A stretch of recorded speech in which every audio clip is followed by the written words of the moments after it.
अस्सलाम वालेकुम दोस्तों, आज की ये वीडियो आप लोगों के लिए बहुत ही ज़्यादा अहम है क्योंकि आज की इस वीडियो में मैं आप लोगों को बताऊंगा पाकिस्तान और इंग्लैंड के दरमियान पांचवा एक रोज़ा मैच कब और पाकिस्तानी टाइम के मुताबिक कितने बजे खेला जाएगा और पाकिस्तानी टीम में कौन सी तब्दीलियां करके कौन से 11 खिलाड़ियों को मैदान में उतारा जाएगा। आज ये मुकम्मल तफसील इस वीडियो में जानेंगे। उससे पहले अगर आप चैनल पे फर्स्ट टाइम हैं तो बिल्कुल भी फ्री में चैनल को सब्सक्राइब कीजिए और साथ में लगे बेल के आइकन को ज़रूर प्रेस कर दें ताकि मेरी हर आने वाली न्यूज़ आपको फ्री में मिलती रहे।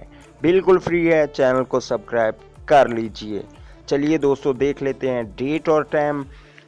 पांचवा एक रोज़ा मैच पाकिस्तान और इंग्लैंड के दरमियान 19 मई 2019 को खेला जाएगा। अगर टाइमिंग की बात की जाए तो ये मैच पाकिस्तानी टाइम के मुताबिक शाम के 5 बजे शुरू होगा। चलिए दोस्तों, अब देख लेते हैं पाकिस्तान की 11 रुकनी टीम कौन से 11 खिलाड़ी खेलेंगे। ओपनिंग पे होंगे फ़खर जमान, दूसरे नंबर पे आएंगे इमामुल हक, तीसरे नंबर पे बाबर आजम, चौथे नंबर पे मोहम्मद हफीज,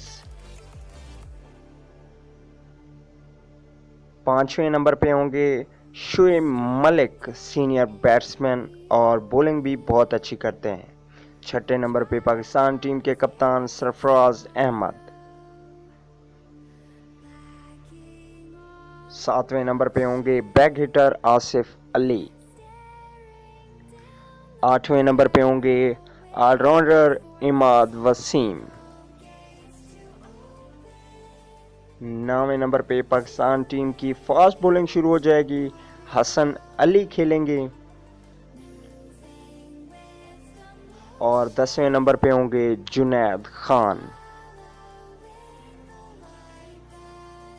11वें नंबर पे हसनैन को खिलाया जाएगा। पाकिस्तान टीम में सिर्फ एक तब्दीली की जा सकती है, वह है इमामुल हक को बाहर बिठाकर आबिद अली को मौका दिया जा सकता है।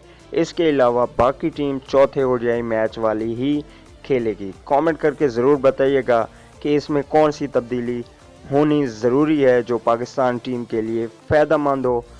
तो दोस्तों, अगर वीडियो अच्छी लगे तो लाइक कर दीजिए। अगली वीडियो तक के लिए इजाज़त दीजिए। अल्लाह निगहबान।